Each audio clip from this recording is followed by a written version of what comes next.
ஹர ஹர சங்கர ஜெய ஜெய சங்கர ஹர ஹர சங்கர ஜெய ஜெய சங்கர ஹர ஹர சங்கர ஜெய ஜெய சங்கர ஹர ஹர சங்கர பாலய மாம்.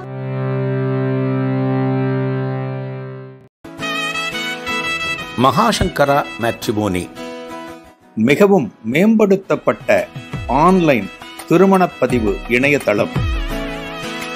இந்த இணையதளத்தில் பதிவு செய்வது மிகவும் எளிது. பதிவு செய்யுங்கள், பிறகென்ன கெட்டிமேளம்தான். உங்களுடன் நாங்கள், உங்களுக்காகவே நாங்கள். விவரங்களுக்கு தொடர்பு கொள்ளுங்கள்.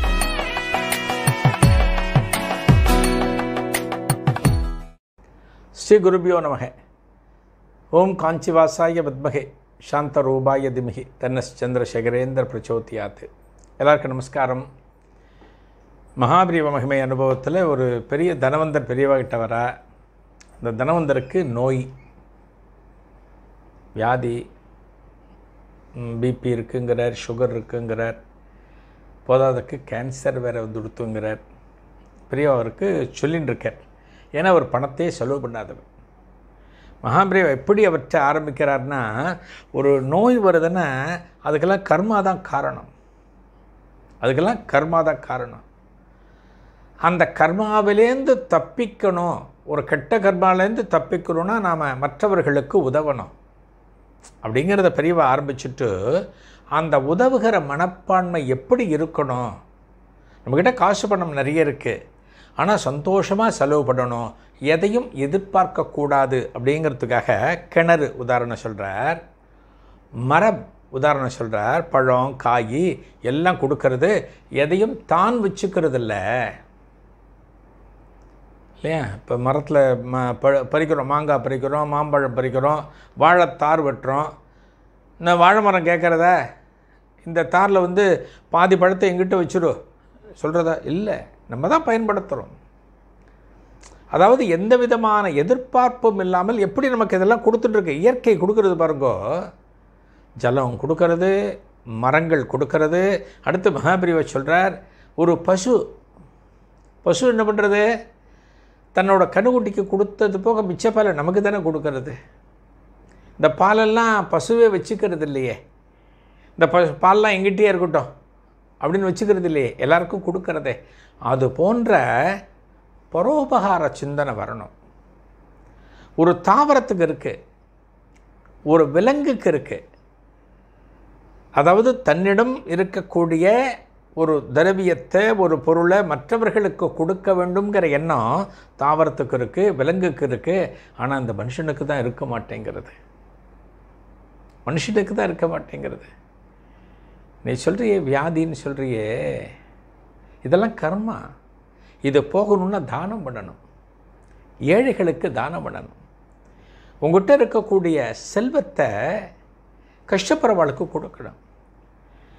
நீ பணக்காரன், உனக்கு ஏதான வியாதினா உன்னால் மாத்திரை மருந்து வாங்கிறதுக்கு உங்கள்கிட்ட காசு இருக்குது. நீ யோசிச்சு பாரு, காசு பணமே இல்லாத ஒரு ஏழைக்கு ஒரு வியாதி அப்படின்னா, அந்த வியாதியில் இருந்து மீள்வதற்கு அவன் என்ன பண்ணுவான்? அவன் பணத்துக்கு எங்கே போவான்? அந்த மாதிரி ஆட்களுக்கு பணம் கொடுக்கணும். இது போன்ற ஒரு நல்ல சிந்தனை மற்றவர்களுடைய கஷ்டத்தை நம்ம குறைக்க பார்க்கணும்.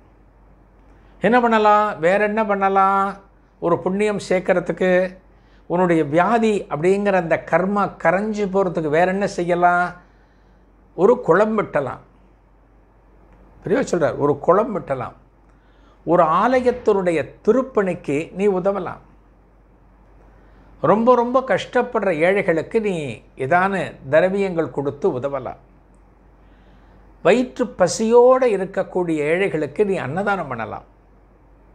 இவ்வளோ வழி இருக்குது. ஆனால் இத்தனை படத்தையும் நான் யாருக்கும் கொடுக்க மாட்டேன், நான் எனக்கு வச்சுப்பேன் அப்படின்னு சொல்லி நம்ம வச்சுருக்க ஆரம்பித்தோம் அப்படின்னா அது வேறு விதமாக செலவாகும். நீங்கள் பாருங்களேன், அதாவது ஒரு ஒரு ஜென்ரலான ஒரு விஷயம் நான் சமீபத்தில் படித்ததுலையோ, பணத்தை மற்றவர்களுக்கு கொடுக்காம, ஒரு நல்ல காரியத்துக்கு கொடுக்காம, ஒரு நல்ல காரியத்துக்கு கொடுக்கும்போதே கணக்கு பார்த்து செலவழித்து கொடுக்குறவாளுக்கு அந்த பணம் வச்சுருக்கா இல்லையா நிறைய, அது எப்படி கரையும்னா வியாதி வந்து அந்த வியாதிக்கு பணத்தை கொடுப்பாளாம்.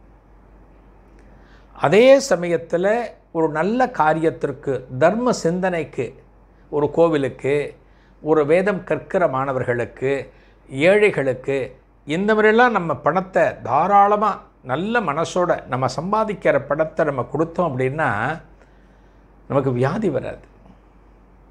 பகவான் நம்மளை பார்த்துப்பான். இது பிரத்யட்சமாக நம்ம பார்க்க முடியும், பல இடங்களில் நம்ம பார்க்க முடியும்.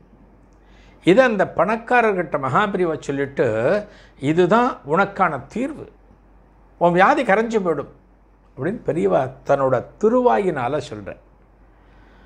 மகாபிரிவா சொல்லக்கூடிய ஒரு வாக்கு, அதுக்கு எத்தனை சக்தி உண்டு, எத்தனை பவர் அதுக்கு இருக்க அந்த வார்த்தைக்கு இல்லையா. ஒருத்தரை பார்த்து நீ நன்னா இருப்பேன்னு பெரியவா சொல்லியாச்சுன்னா முடிஞ்சு போச்சு, அவன் காலம் முழுக்க நன்னா இருப்பார்.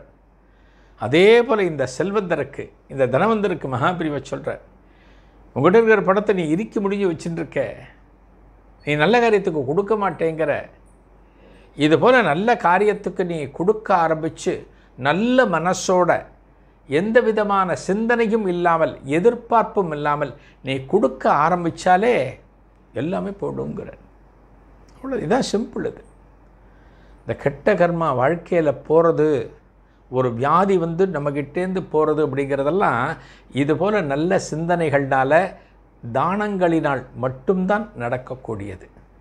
அதனால தான் அந்த சிந்தனை நமக்கு வரணும்.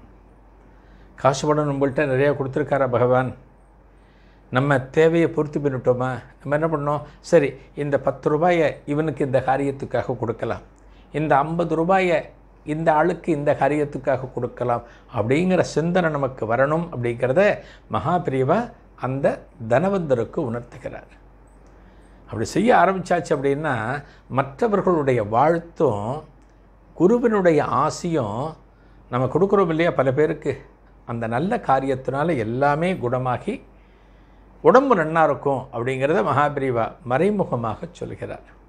இதைத்தான் இதிலேருந்து நம்ம புரிஞ்சுக்கணும். இந்த மனசு, இந்த சிந்தனை, இந்த எண்ணம் எனக்கு வரணும் பெரியவா. என்கிட்ட பணமே இல்லைன்னா கூட பரவாயில்ல, அந்த சிந்தனை எனக்கு வரணும். நான் மற்றவர்களுக்கு என்னால் ஆன உதவிகளை பண்ணணும், பரோபகாரியாக இருக்கணும், உடலால் முடிஞ்சால் செய்யணும் அப்படிங்கிற எண்ணத்தை தான் நம்ம மகாபிரிவாட்ட பிரார்த்தனை பண்ணி கேட்கணும். அந்த உள்ளம் அனைவருக்கும் அமைய மகாபிரிவா உடன் இருக்க வேண்டும். நாளை நிகழ்ச்சியில் ஒரு புதிய அனுபவத்தை காணலாம். நன்றி, வணக்கம்.